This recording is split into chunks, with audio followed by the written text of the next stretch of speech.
Welcome to BARI Banter, where we talk everything bariatric surgery with the people that know it best, the patients. I'm Shannon, and I'm here with my co-hostess with the mostest, Lita. So sit back, relax, and remember, sip, sip, sip. Welcome to episode 60. Sorry, you on a lot over there? I'm still catching up from the weekend. I'm Yeah. sorry. Well, I was going to start by saying I'm really proud of you for what you did on the weekend. Oh, thanks. This half marathoner over here. That was your first half marathon at an event, wasn't it? It was my first official road event half marathon. And how'd you find it? Horrible. No. It's kind of the point. Yeah. No, I would choose to do trails over road at that distance, I think. Okay. Personally, for me, there's just more to look at and keep my little simple mind happy. You have done a half before because you did black or half? I've done a half marathon, but through trails. Not on road. Not on road. Yeah, so that was the first time. And I've always said I kind of prefer trails over long distances because it's not kind of like line. Do you just like getting the scars and stuff? You know, yeah, I love falling black or over you got a little and scar on your myself, chin, and I guess this one you're like, I wasn't adventurous enough. I didn't hurt tar. myself. Yeah, no, I found because obviously on the Friday, Saturday night, I had bridesmaids duty, so I was working off about 7 hours sleep in 48 hours. Went into the half marathon with not much training. No nutrition leading into it. No nutrition on race day, but I made it to the end. My goal purpose was to finish. It's Yep. always a good start. At about the 13-kilometer mark, I had to physically just tell myself to be able to keep my eyes open, like don't fall asleep out on the track. So I had to kind of just keep myself motivating there. So at about 13 Ks, at about the 15K mark, I started to sort of really drop it back, and I was just like, do what you need to do to get the last 6 Ks home. So, but it was a hot day. The conditions were rough, and there's a lot of casualties out there on the course. So I'm happy that I was not one of them, and that I made it over the finish line. Yeah, so. I was very impressed. You, yeah. And I just want to say a thank you to everybody who actually reached out to me and, told me how proud they were of me and all that sort of thing. Because I think for me personally, I was in my head a little bit because I know that a couple of years ago when I actually bought the ticket, I had a time in mind that I wanted to do it in. And obviously on Sunday, the situation wasn't right to try and get that time. So I think that played in the back of my head a little bit. I had so many people reach out and just like congratulate me and tell me that what I did was like, an inspiration, and, that a lot of people would look up to what I did, and a lot of people wouldn't be able to do what I actually did. So that was like, thank you genuinely from the bottom of my heart for everybody who reached out to me. Thanks everyone for stroking my ego. Shut up. How'd you go on Sunday, Shan? No, we're great. I had a good time. I'm more nervous about this Saturday. Yeah. By the time this episode comes out, I would have either finished or not finished. You will have finished. 100. I'm 50-50. Literally had this talk today. I'm like 59% sure I will finish, 41% sure maybe I won't. No, I'm 80-20. I reckon 80% you finish, 20% you won't. It's like you love me or something. No, I just know. I know how your head works, and yeah. The only thing that's going to stop you is that you're going to try and do it in a certain time, and that might be your undoing. Just do what I do. Just take it slow. It's a lot more complicated than other races. It's not like the half on the weekend where it's literally, hey, take a few gels, take a few of this, run, and just you're there for over 14 hours. This is like literally, I don't know what my body's going to do after 50 Ks. I've never ran more than 50 Ks. Yeah. Like I've never ran more than half the distance of the event. So it's like, I don't know what my body's going to do. Like it started cramping in the 50K. Imagine if it just like shut down. I've got to get you salt tabs. Yeah, it's all right. Writing shopping list over here. But yeah, no, I'm excited. So fingers crossed when this episode comes out, it's successful and everyone's like, oh, you did it. But we'll see. It'll be a good weekend either way.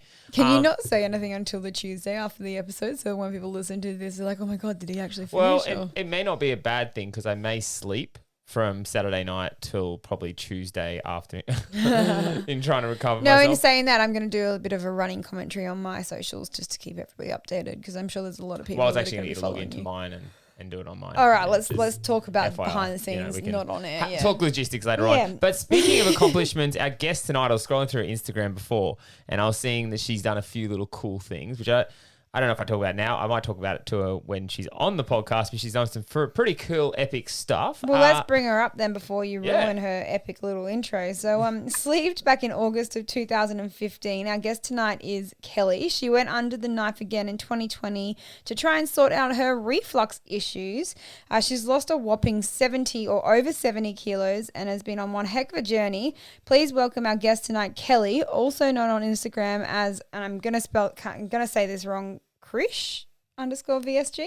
Hello. Yeah, good. Yeah, it is, but it's K-Rich. See, that's how I say it.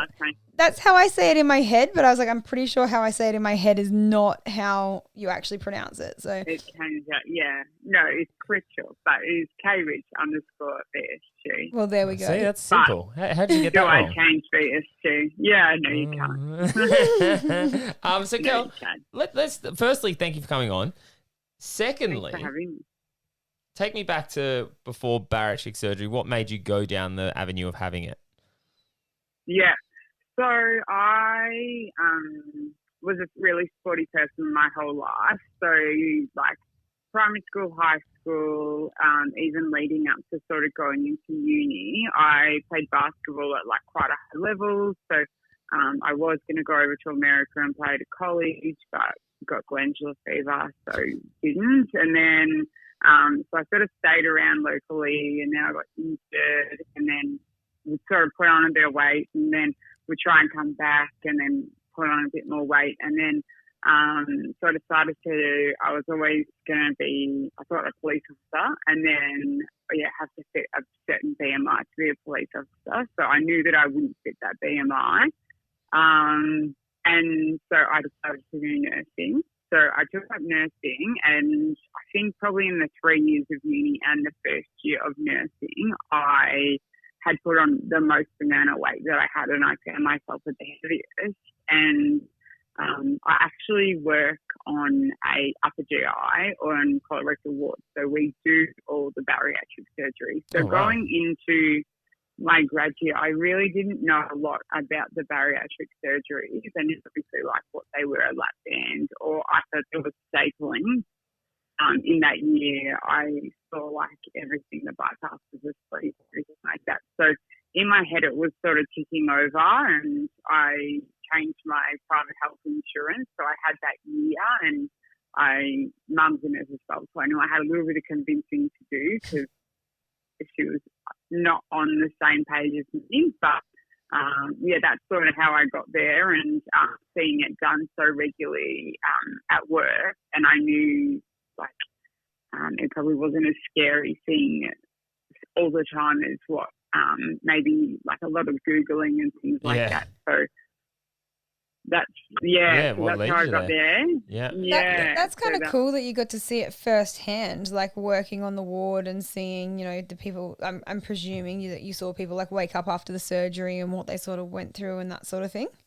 Yeah, and like it was like, for me, 5 holes people had, and there's always pros and cons. So the cons, I guess, were, as I see, if there was a leak, there would be someone just for a little bit longer than what we'd expect. But I just sort of had to block that part of my brain out and think positive, and know that I had trust in my surgeon and do all the right things and just hope for the best. Yeah. Because one of those things, so my surgeon, I went and had a talk to the nurses that did was my surgeon's nurses, just because he found that they weren't seeing the long-term effects of bariatric surgery. They were seeing it as more as like a, chop and go, like almost an inhumane thing is kind of what he was saying. Did you always, when you first started working with it, did you always see it as like, oh, I see what this tool is doing? Or do you kind of take a little bit to kind of adjust to what bariatric surgery was about when you're seeing like firsthand,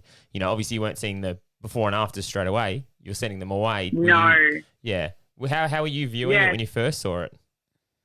So we would always see that first sort of 48 hours. Depends we have about 6 surgeons who do it, and every surgeon's different. So some would be like home next day, some would do the gastrograph and swallow, then home on that, and then other surgeons were like home after 4 days, but we never see the patients come back. So we never see sort of their journey, or that they lose weight, or they are well and, they've changed their lifestyle. We just assume that that's what they do. And I knew that I wanted to sort of get back into basketball or some fitness, because that was my life sport.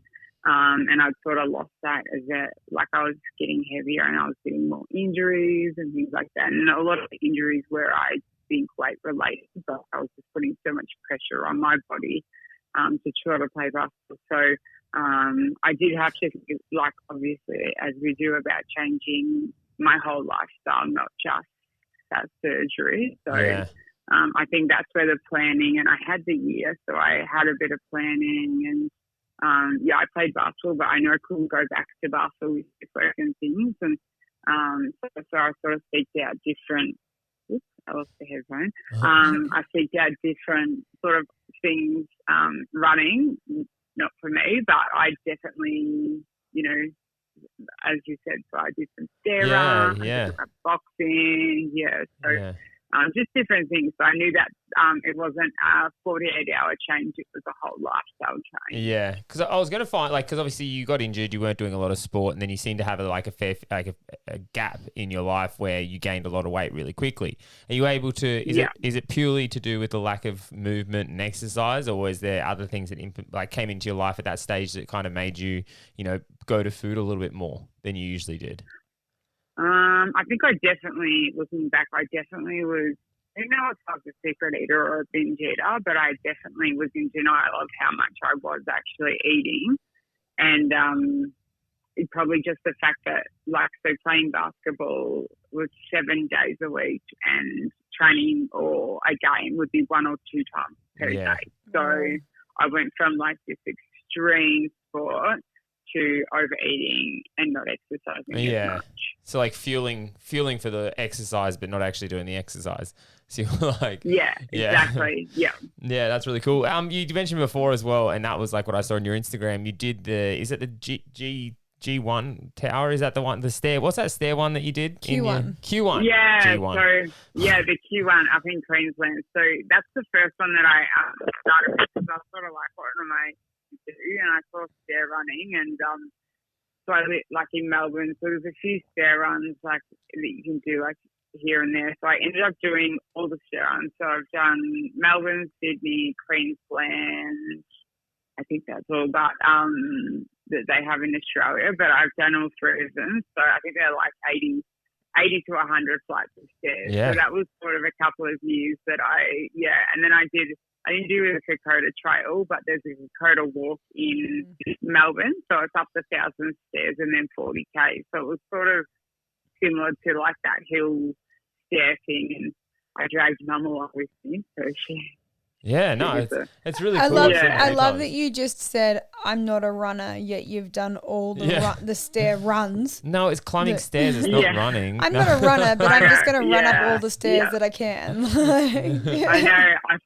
I think I have because playing basketball, it seems so silly, but I'd chase to think that I'd chase a ball up and down the court, and I'd never feel I'm tired now. But if I went to go for a run, I'm I'm exhausted. Because for me, there was no end. But I guess with the stair runs, I knew when I was at the top, that was the end. Yeah. It'd be very interesting to put your Garmin on and from the start to finish of a basketball game and just see how distance wise, how far you actually run. Because I think it would blow your mind. Yeah. I used to be quite high up in the level of basketball as well until I got my knee injury, and that was me ruled out. But you never thought about it. You'd run laps of that basketball court 3-4 times before you had a break. And you'd be then you'd be like, oh no, I'm so fit and I don't know how to run. But it's well, hang on a second. You've literally just ran 150 meters. Just intervals. Interval training. Interval training. Which is the worst. Yeah, it's wind sprints up and down the sideline, but so you obviously went ahead, had your bariatric surgery, and we mentioned in the intro you had some reflux issues. How far down the track after having bariatric surgery did you start to realize, you've got a bit of reflux and it's more than just a little bit? Yeah, so actually, so I had the surgery, and I think I dropped 30 kilos pretty quickly. So I went from sort of 138 at the heaviest to around 110, within maybe 2-3 months. And I got, actually, even though I'm a nurse, I was carrying on a bit. But I remember being out for coffee one morning with my best friend, and I'd had the coffee, and I thought I was genuinely having a heart attack. And she was having, I think, eggs burning, and she had just been delivered it. So she was having a hollandaise sauce feast, and I'd gone out the front because of this pain, And I rang her from inside, and I was like, "You're going to have to take me to the hospital. Something's really wrong." And I was like grey and sweaty and whatever else. And I'd had gallstone pancreatitis. And Mum actually works in emergency, so Mum's there. And she thought it was because it was sort of so close to his sleeve. Mum was like, "Oh, you need to go back to the hospital that you had it, and like just in case anything is wrong." So I had the pancreatitis. So we had to wait for that to settle down. And then had my gallbladder out. And then after I had my gallbladder out, I kept having these attacks of the same feeling that I had pancreatitis, but on all the blood tests and things, it didn't show it. So I spent probably 3 or 4 years within that time having like MRIs, scans, barium swallows, everything that you could possibly think of, just time and time again.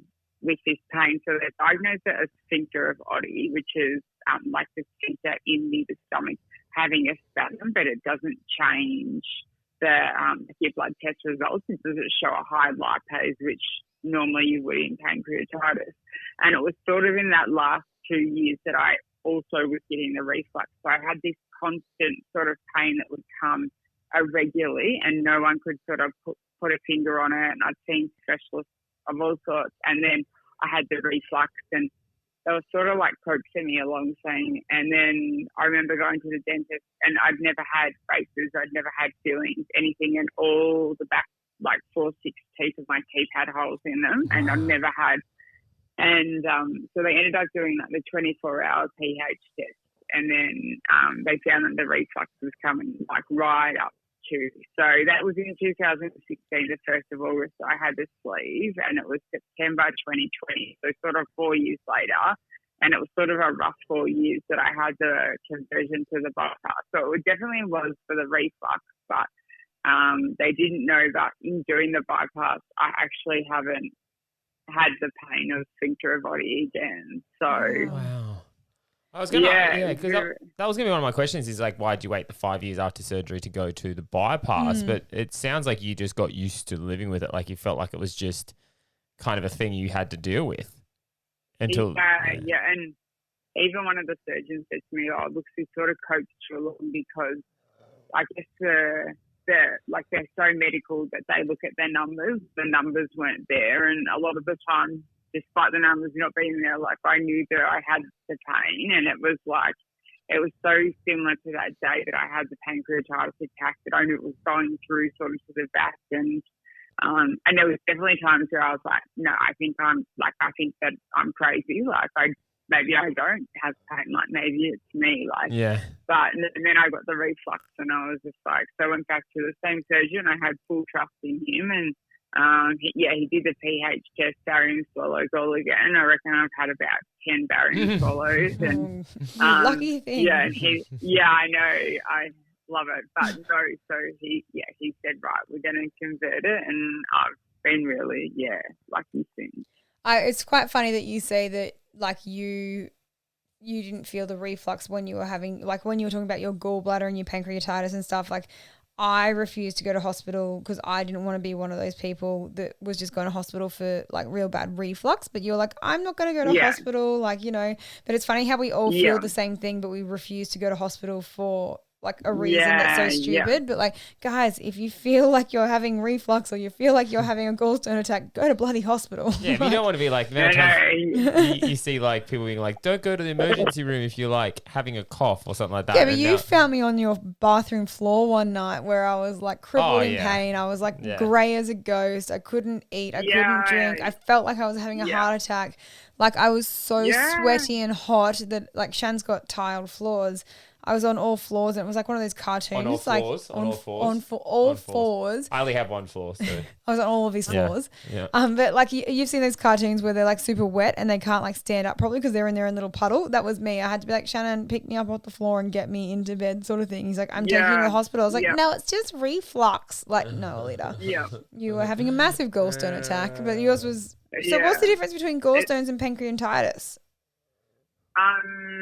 Well, so the gallstones pass through, so there's what we call the CVD, so the common bile duct, and if the gallstones pass through there, it gives you pancreatitis.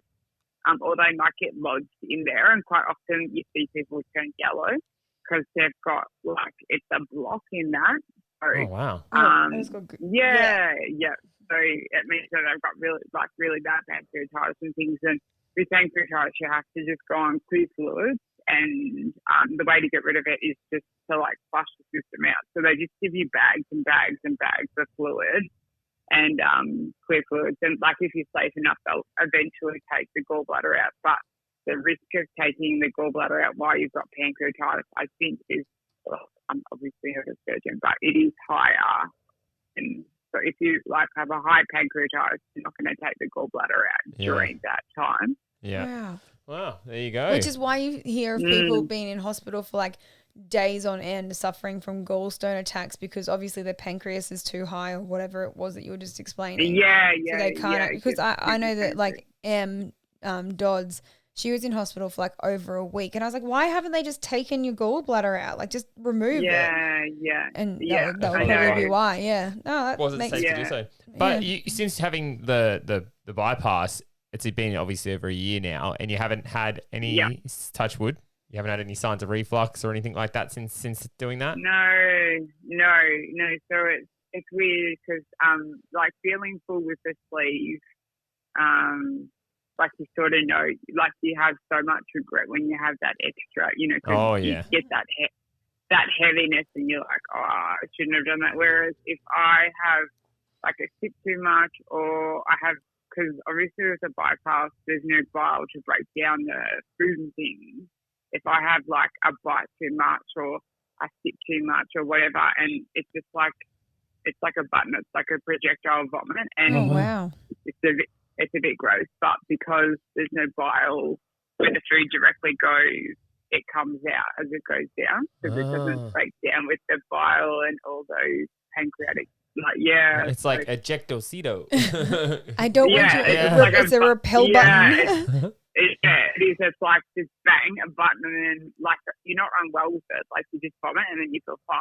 But So did you have to do a barium swallow prior to your sleeve? No. So you might have been you might have had silent reflux prior to your sleeve, and you just didn't know about it.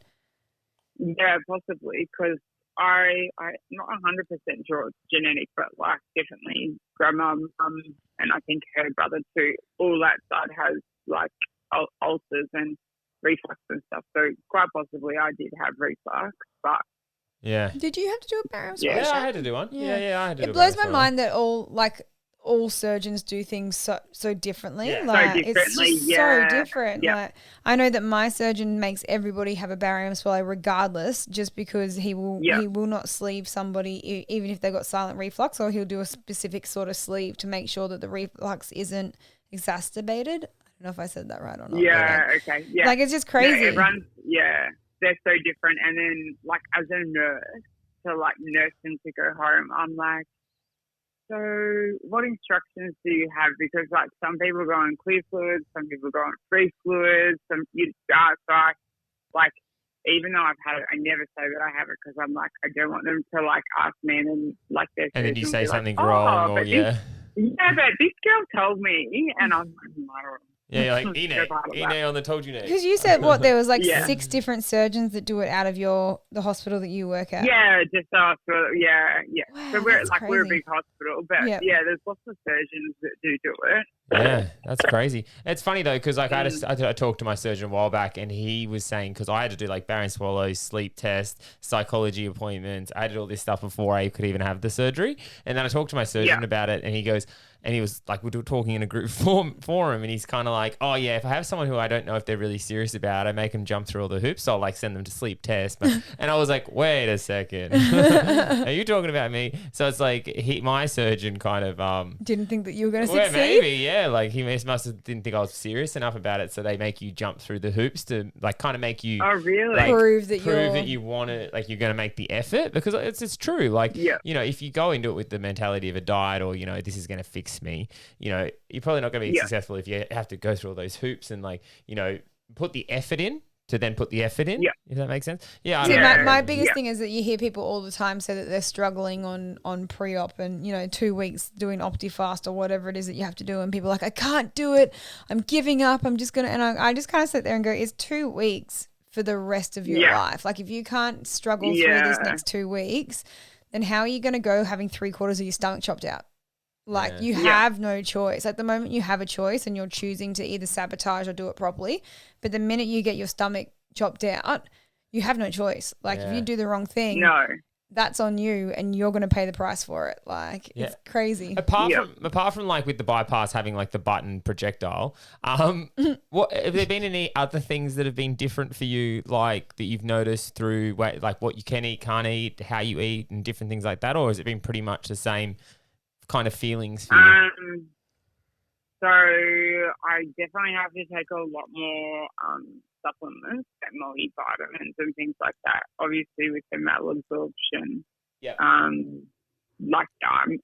quite often low in like vitamin C, vitamin D, just generally like potassium and things like that are low. So I do have a lot of like extra vitamins.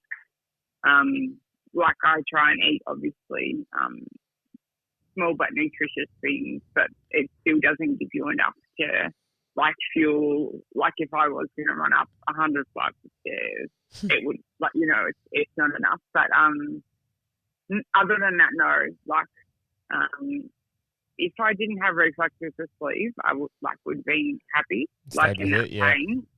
But the bypass the same. I've adjusted again to a different lifestyle, and I'm happy and I feel healthy, and I think that's the main thing. And well, I was going to ask, regardless of like if you had like take the reflux situation out of the whole situation, the equation. That's the word I was looking for. Thank you. If you were to say sit back down with the surgeon and knowing what you know now, going through both of the surgeries, if you were sitting there and that the surgeon offered you sleeve or bypass, from your experience, would you choose one over the other? Like has one of them been somewhat like an easier transition rather than, you know what I'm trying to say? Like would you choose one over the other? Yeah. That's a good question. It's a tricky one. I'd probably go still for the sleeve originally first off. I know in America they do a lot of bypasses for sort of really like obese people as their first protocol, but I think the sleeve like still restricts you enough that like you have to make that change, and it gives you the opportunity like to yourself to make that change, and be restricted with food, but then you have to do obviously the exercise and what you choose to eat and stuff is different. So I'd probably first of all go the sleeve. Yeah. Oh, is there a big restriction that you found between the sleeve and the bypass? Like, are you able to still, like when you had the sleeve and when you had the bypass, like is the amount of food that you can eat now, is it still quite similar, or do you feel more restricted with the bypass? With the sleeve, I could probably eat sort of anything in small doses, whereas things now like dried fruit and stuff like that, like they won't, like I remember one day Mum brought like a packet, like those dried pears and apples and stuff. And I was like, and I remember eating one of them, and for the rest of the day, like I think it was like 4 o'clock in the afternoon, I was like, I think it's stuck in my throat. And like Mum was like, because I was like, like if you drink Coke, it'll kill anything that's in there. So I was like, and even like, I think it was like 10 o'clock at night, and I was still complaining about it. And Mum was like, I think you're just going to have a drink of Coke. Like, it's because it was still there. And I think at midnight, so 8 hours later, I actually did vomit, and it just came out whole. So like it didn't break down. So I do find that I have to eat foods that are sort of easier to get down, like not long processing foods I try to avoid like bread and things like that because it's so fluffy like I'm not sure what it's gonna like. How I'm it's gonna sit almost and- a bit frightened to test. Yeah, so go for a little bit of a crunchier. Yeah, wow. Crazy. So if you could sit there, because obviously you've been very successful, like there's no doubting that, like you've done crazy well. If you could sit there and like kind of give us a few pin like points of what you've changed in the who you are, like would you be able to give us like 3 points of like big changes you've made, whether it's what you do or how you do things? Could you knuckle it down to 3? Yeah, definitely. So, I think, first of all, I appreciate things more. So, like, I can, like, appreciate that I can go and be healthy, and I understand that people, like, at such a young age aren't, you know, have things that don't make them healthy. So I think that being healthy, I can, one, appreciate that. So I can go for a walk, I can go for a run, I can do whatever. Two, definitely, probably just the nutrition. I remember like joking with my best friend sort of, but like saying my body is a temple, and like actually thinking about what you are putting into your body is it's very important. Yeah. And probably thirdly, I can just appreciate that. Like I can get out and I have more self-confidence. Like I'm 6 foot tall, so being heavy and 6 foot tall, I always sort of stood out, and I hated that. Whereas now I have a little bit more self-confidence that I'm like, I'm happy to go there, and I'll go out like with friends, as well. As I know in the past I'd choose to like maybe just stay home and watch a movie, and I probably would have binge eat or something like that. But I can appreciate that. I go out, socialise a bit more, and be 30. Yeah, obviously pre-lockdown, but be 30 and go out and socialise. Yeah. Do you think that your self-confidence has like improved leaps and bounds? Because like what you just said, you're 6 foot tall and you're obviously 6 foot and like the larger person, dropping all of the weight. Have you seen yourself come out of your shell, or do you still think that you're quite reserved at the moment? I've definitely come out of my shell, but I still do.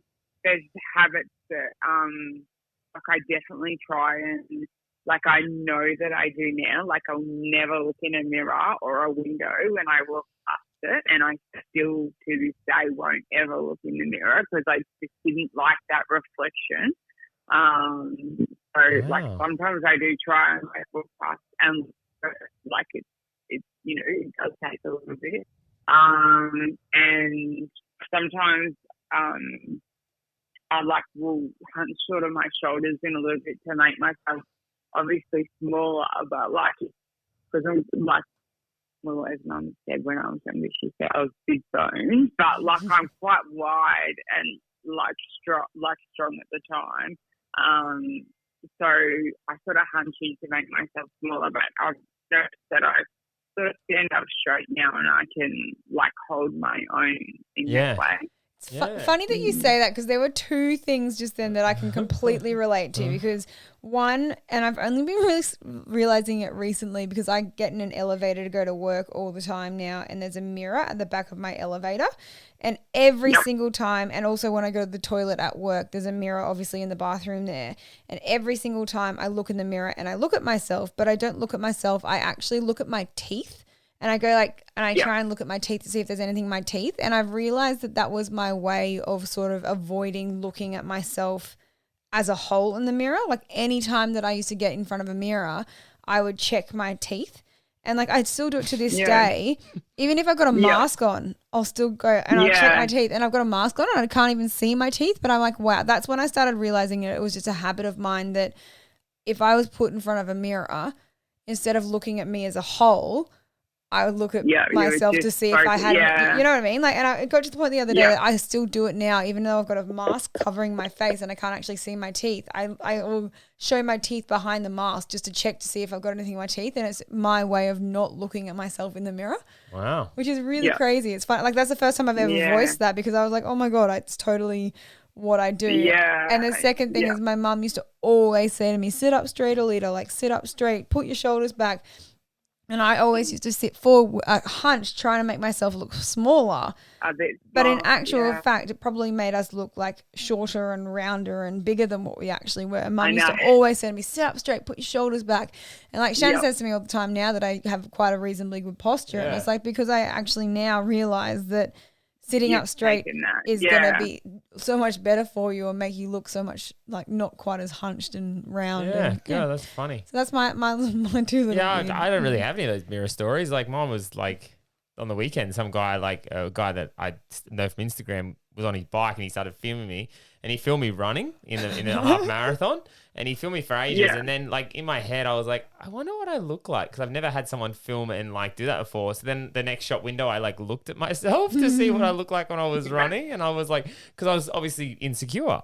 Like I was kind of like, oh, I hope I don't look like really bad. Like, because I usually do videos of myself running, but it's usually like short snippets. But he like followed me down the road, like with the thing, filmed me. And I'm for like, a couple of 100 meters. I was like, I don't know what I'm going to look like. So then the next mirror I looked in just to see kind of how I look. So I guess that's a form of insecurity for myself, you know.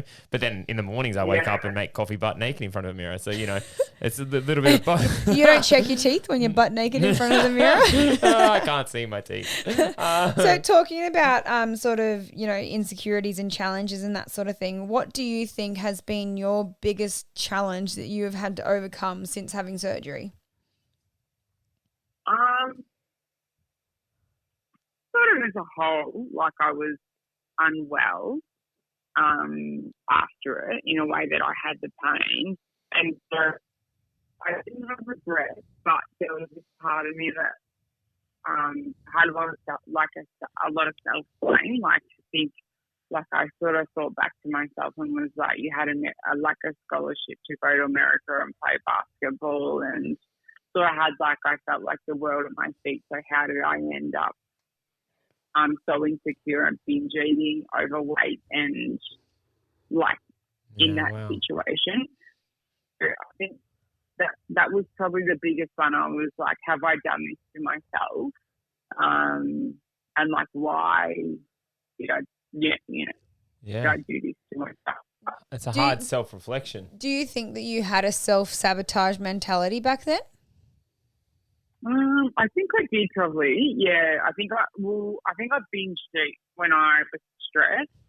And I was sort of always, like even in the basketball, like my coach said to me, there's always the one like funny person in the team and you're the funny person. So like, I think I was so insecure, but I'd always be like that, like a joker in that sort of way, be like, but I think deep down, like I was so insecure, but I was like just covered it by trying to be funny. Yeah, wow. But, compare your life like to like, I guess when you had bariatric surgery to now. Like obviously you're 6 years older, but do you do you feel like you're the same person? Like has your life changed considerably outside of just the weight loss? Like do you feel like it's done a full 360? Like explain that to us. Yeah, definitely. Because I think like having the control of what you can put in, what you can't put into your body also reflects on the way that you see life. So I can reflect on what I can take in and what I can't. And I know that I took a lot of stresses on, whether it was like family or like something was happening at basketball or work or something. I'd take that stress on, as well as I'd take like food in because it was out of control. But now I've like been able to say, oh no, I can control that and I can't control that. And so now I can see what I can control and what I can't control. And I think, as a person, it's probably made me grow up a lot faster. Even just from like 25 to 30, I'm like, you know what, that's in the bucket that I can control. So that goes out there. Yeah. I can relate to that. It's like almost giving yourself some clarity. Like, because if you have put too much on your plate, you kind of become a bit like not estatic. What's that word? Erratic in your own head. And it's hard to solve anything when you have so much going on. Where if you just kind of, much going. because I think it was my psychologist that actually said it to me because I was going through like, a divorce and stuff like that, and I was talking to my psychologist about it, and she says it just sounds very like you're all over the place. She said what you need to do is kind of like work on establishing like a chain of command, like almost like what's more important than next, and then kind of like working at one task at a time to kind of like, you know, not put the focus on everything and spread yourself super thin, because you'll never find a solution to every issue. Whereas if you kind of like focus on one thing and find a solution and then move to the next one, and like some things you go, oh, that's priority number 1, when it's probably priority number 6. But, you know, and that was really helpful, because it kind of, I am that kind of person where if I, at that time, not now, I used to, if I had too many things going on, I just wouldn't do anything. I still do that now with like a lot of things, but it's still, like with housework and stuff like that, if like things get on top of me, I just don't do anything. Where, I like back then it used to be with emotions and all sorts of stuff. So I had a friend who saw a psychologist and they called it the shopping basket like treatment or analogy or something like that. So essentially you have a shopping basket and you've gone to the shops and you can only fit so much into your shopping basket in one day. So you've got to decide what it is that you want to put in that shopping basket. So like you can take as much in as you want throughout the course of the day, but at some point in the time during that day you've got to go, well, hang on a second, my shopping basket's full, and do I need to take something out in order to let something else in, sort of thing. And she used to kind of like category, she actually like wrote it all down on like a roadmap that was like, these are blueberries, these are croissants, these are like ice creams, you know what I mean? So like, especially coming from where we came from, associating things like that with food, you'd kind of go, all right, well actually I should probably choose the blueberries over the ice cream. But, you know, you can let an ice cream in every now and then, but I'm all, you know, and I was just like, that was a really great way of sort of like, you know, trying to figure it out, because you've like a shopping basket is quite small. If you go into the shops to have a shopping basket, like to a small shop, you'd choose the shopping basket. But if you're going in for a massive shop, you'll do the trolley. So it wasn't you've just got to decide what it is and prioritize the things that you're putting into your shopping basket and take a few things out if it doesn't all fit. Like, and I was like, that was a great way to, like, I guess that's why we really pay good. them the that's big bucks, it. It's really. all about those tools, and that's like with psychology. It's like I always went into like a psychologist's office thinking, oh, they're going to give me all the answers. No, they're not going to give you the answers. They're going to give you great tools for you to find the answers. And that's like I've noticed like back then I was kind of like, oh yeah, it was cool like talking to psychologists, but I've used a lot of those tools like over time and in different ways since then. And I guess that's why, you know, they do all the study and they read all the books, because those are the tools that work for us. It's funny because I've never thought of it this way, that like bariatric surgery, yes, we all like end up losing the weight, and you know, we go on this big self-discovery journey about ourselves, but like the more that I sit down and talk to people like doing these episodes and stuff, you actually realize that people go through a massive like self-reflection period as well. Like you've said it a few times now, like, oh, thinking back now, like if you were not in this situation, like I feel like half of the time we would never actually sit here and reflect on where we came from, sort of thing. Like you'd just be on the same timeline and you'd accept what it was. But because we've been put in this situation and we've been able to, you know, better our health, better our lives, we actually have the capacity to be able to reflect on ourselves. And I think that's something that people going into the process should be kind of aware of, that it's not just a matter of you're going to lose the weight. It's actually a matter of you're actually going to have time and you're going to sit there and you are going to reflect on where you came from and what got you to where you were. And it's a massive process. It's not just a matter of going and getting your stomach cut out and off you go with life. Like, no, very true. I did a post about this tonight and I said I think the best tool people can get for themselves is self-awareness.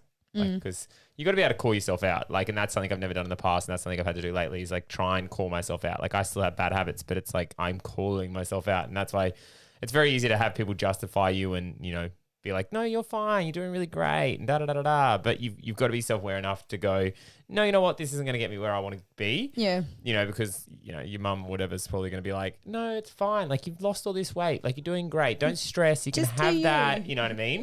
It's very easy for other people to justify you because they don't know what you're doing behind closed doors as well. So it's all that kind of stuff. It was very interesting too, though, because like we did a post on BARI Banter asking about, like, did you see a psychologist prior to surgery?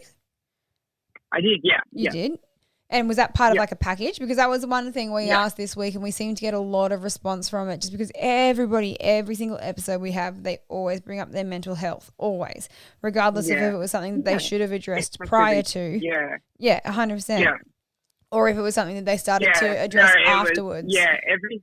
Everything, as you sort of said, was in that package, apart from the swallows, was the only sort of thing. So like the nurse, the dietitian, psychologist, and then sort of that like off-the-pass period and the workup period to make sure that you were committed, you were doing it for the right reason.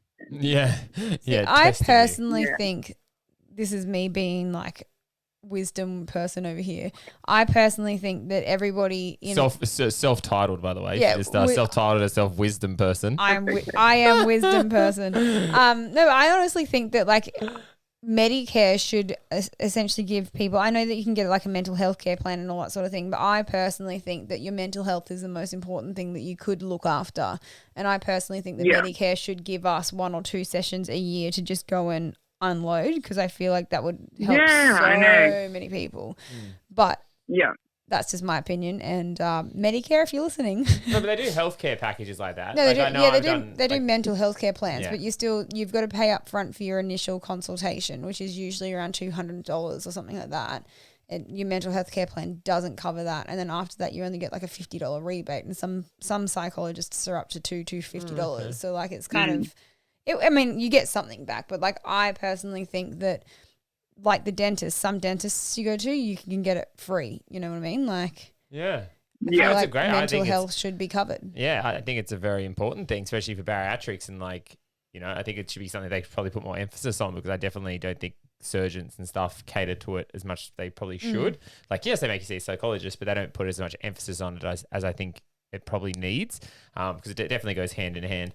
So do you reckon your biggest non-scale victory would be getting back to playing basketball, or is there something else that... Well, I was so injured, so I wasn't allowed to play basketball even when I lost the weight, or like wasn't allowed to hurt my ankle because I needed a reco, and they're like, look, we don't do ankle recos that often. So being such a sporty person, I was like, right, what am I going to do? I wasn't allowed to do any sort of team sports that I was into. I hate bike riding. Running sort of just wasn't for me. So I did the stair runs and I did a bit of swimming. But I actually accidentally, I signed up at this gym, and it turned out that I'd gone to the wrong gym, and I turned up at this other gym. And it was a boxing gym, and I actually stuck with it, and then I found a trainer, and I ended up having 2 fights. So I went in the ring for like 2 amateur fights, and I like had to make weight, and like for the first one I had to drop like 7 or 8 kilos in like a 6-week period. And I think even just being vulnerable enough to go in the ring, and there was like probably 400 or 500 people there watching, and like if it was a basketball game, there's 8 of us on the team, but it was me and this other girl in this ring, and everyone was watching, and I was like, so that was probably my biggest like for me probably, like to get in that ring, it was pretty big for me. Yeah. Because not only do you need to know how to fight to be able to, you know, compete, as you said, you're getting in a ring, and it's essentially just you and one other person with all eyes on you. Like that would have been, yes. And if given the chance, they're going to rip your face off. Like that's intimidating as. Like at least if I go against a running race, it's like we finish and we're both like, cool, I still have my face intact. Like you have a bad day in the ring, and it's like I have concussion. Yeah. That's crazy. Yeah. I have such a fear. No, second fight was, there was a girl, and I knew that I was quicker than her on my feet, but I knew if she right-handed me, I was like unconscious because she could throw a right hand, and so I was just like, move, Kelly, like get out of there. But yeah. Wow. I have such a fear of getting punched in the nose. Like, nah. The thought of like my nose getting broken, not a chance. Yeah. That's mad impressive, because like one of Alita's friends' sons is about to do it, and I was talking to him about it the other day. I'm like, I would always love to get in the ring. I'd love to have one fight, but I just don't want to get punched in the nose. Like and I'm pretty sure that's inevitable. And he's like, yeah, it's just inevitable. You get punched in the nose. Is. Yeah. I'm like, no, I don't want to. You have such a pretty nose. Don't break it. No, it's just like the feeling. What would be your best piece of advice for someone just starting out this process? I'd say probably put like a good plan together of your whole life. So of like nutrition, active likeness, family life, where your priorities going to lay. And, you know, like for a lot of people, work is life, but they've got to, I think going into this, you've got to even out what you put your time into, and you do have to put time into each basket as such. Yeah. So I would say sort of write down goals, and like I'm a big goal writer, so write down like 6 monthly goals or yearly goals, and like tick it off, because you can see like you're either making them or you're not. And if you're not, I think that's when you go back and you need to reflect about A, is the goal too big, or like B is like, have I not put enough in to get to that goal? Yeah. So yeah, I think definitely writing things down. I've got like lists everywhere in my house, so people will probably walk in and be like, "What's that?" But, like, you know, you've got like lists, like checklists and things, just to keep myself on track and like keep myself honest and aware of what I'm doing. Yeah. It's funny because like a lot of us prior to weight loss surgery, you get stuck in the grind of life. You literally, you get up, you go to work, you go out when you have to go out. If you can't, if you really don't have to leave the house, you'll try not to, and it just becomes this literally like eat, sleep, work, repeat. Like that's what it just happens to be. But then, like what you were just saying, like, you know, you want a lot of people after they've had surgery, they try and get this whole balance in life because they realize that there's a lot more to life than just eating, sleeping and going to work. So I think that's a really great thing to point out and just say, you know, maybe sit down prior to surgery and think about ultimately what it is that you want in life, and from the very get-go. Don't wait until you're a year down the track. Like, put those plans into place from the get-go, so you might be able to achieve it a lot sooner than what you kind of ever thought you could. I think so, yeah. Because I did that too. Like I have worked the last 3 years to try and get myself a work-life balance, or I like to call it a life-work balance, where I'm living more than what I'm working. And I think that's the way that everybody should be living. Like we shouldn't be working to live. We should be living. No, we should be working to live, not living to work. Yes, that's the way. I like that. I always get it the wrong way around. Like, we should be working to live to work. No, wait a second. Wait. We should all be doing what we want to be doing and just working enough enjoying to survive. Life. Yeah, that's what it was made for. Yeah. And I like the writing down thing too, because that's something I talked about with Amy the other day, because she's a big one like that. She has a lot of post-it notes when you go in a room. Like, she'll be like, I set a goal, and I'm like, oh, what is it? I'll get back to you. It's on my whiteboard. And I'm like, okay, cool. Yeah. See, I would love that, but my handwriting's so bad that I would put a post-it note somewhere and I'd be like, what am I doing? What does that say? What does that say? Yeah. Eat spaghetti. No, that's not right. Yeah. No. I think being a nurse, I have to read doctors' writing, so I'm pretty good at reading writing. Yeah, I was the same. I worked in pharmacy for 10 years, so having to read doctors' writing as well, like handwritten scripts, you can kind of decipher anything. It's quite good. But I have lists to write lists. So you're saying my handwriting is doctor worthy? So I should have been a doctor? Is that what you're saying? No, your handwriting is way better than doctors' writing. It's fine. Thanks. So what is next for Kelly going forward? I think next, super hard at the moment, I guess, with lockdown. Oh yeah. Yeah, I would like to go like running. Like mum and dad both did half and full marathons, so despite not liking like the running, I think I would like him to go and achieve a 10 and then probably 21. And then just keep going from like there. I think just sort of spread my wings a bit and, you know, like put a little bit into each group, be social, work, as I said, but not concentrate. And I guess the biggest thing is now that I've come so far is not to go backwards. So that's probably what's next, is just keep putting one foot forward. Yeah, that's it. Just keep your eye on the prize and keep moving forward, and just because it's hard. It's hard because maintenance is not as much fun as losing weight. Like, we all know that. Like, losing weight, seeing the scales go down, everyone being like, "Wow, you look great," is awesome. But you got to find the fun in like maintenance, and you got to find the little victories in maintenance as well. So and just all the life things. Yeah. And with the running thing, I said this to someone the other day. I'm pretty sure I don't even like running, but I like the challenge of running. Like, I think you got to find. Yeah, exactly. Like, I enjoy going out there, and it sucks. Like, even on Sunday, it sucked. Like it was literally this like constantly and push and go and it was just like, but I enjoyed that part of it. I didn't like the movement part of it. Like the running part of it's hard, but like the mental I would love resilience to side of write a things book or like record my voice. If I could, next time I go for a long run, God. I just want to get like a microphone. I should carry this thing with me and just like record what I have the conversations in my head when I'm running. Because it's like, slow down, Alita. You don't want to do this. But if you slow down, it hurts more when you go faster. You've only got 6Ks to go. Yeah, but you really hurt. Shut up and listen to your music. Like it's just a constant like little battle in my own little head. Yeah, mine's like I think push. that's me swimming. Yeah. Oh, see, I love swimming because I just turn off and I just think about nothing. I love swimming for that reason. No, I go insane. Go insane. Yeah, I was going to say, like, mine's push, push, push. Ooh, squirrel. Like, that's how my mindset goes.